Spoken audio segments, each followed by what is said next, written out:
My family mocked my small apartment until I revealed my $5 portfolio. I was sitting in my 450 square foot studio apartment, eating instant ramen when my brother called to invite me to our cousin's wedding. The conversation started normally until he mentioned that everyone would be staying at this fancy resort, and I could feel the judgment in his voice when I said I'd probably just drive back home each night.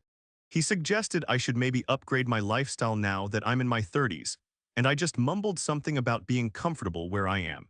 My apartment wasn't much to look at from the outside. The building was old, the hallways smelled like curry and cigarettes, and the elevator made concerning noises. But inside my small space, I had everything I needed.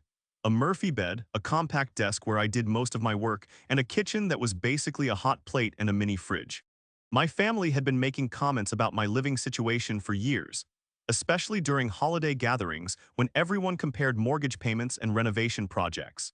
The wedding was supposed to be a celebration, but I knew it would turn into another intervention about my life choices.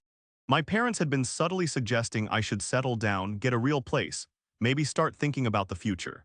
They meant well, but they didn't understand that I was perfectly content with my minimalist lifestyle. I had no debt, no stress about property taxes or maintenance, and I could pretty much pick up and travel whenever I wanted. The night before the wedding, I was scrolling through my investment app like I did every evening before bed. The numbers glowed back at me from my phone screen, and I felt that familiar sense of satisfaction. Most people my age were drowning in mortgage payments and credit card debt, but I had been quietly building something different. While they were buying bigger houses and newer cars, I was buying index funds, growth stocks, and the occasional cryptocurrency position. My investment strategy had started almost by accident 5 years ago, when I inherited a small amount from my grandmother. Instead of spending it on furniture or a car upgrade, I decided to learn about investing. I spent months reading financial books, watching YouTube videos, and practicing with paper trading.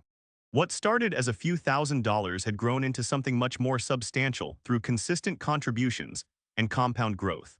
The wedding day arrived and I put on my best suit, which admittedly wasn't saying much. The ceremony was beautiful, held at this sprawling country club with manicured lawns and expensive cars in the parking lot. I felt underdressed and out of place, but I tried to focus on celebrating my cousin's happiness. During the cocktail hour, my uncle cornered me and started his usual routine about how I should be thinking about building equity instead of throwing money away on rent. He was gesturing with his whiskey glass, talking about property values and tax benefits, when my aunt joined the conversation. She mentioned that her neighbor's son had just bought a condo and how proud his parents were. The implication was clear: I was the family disappointment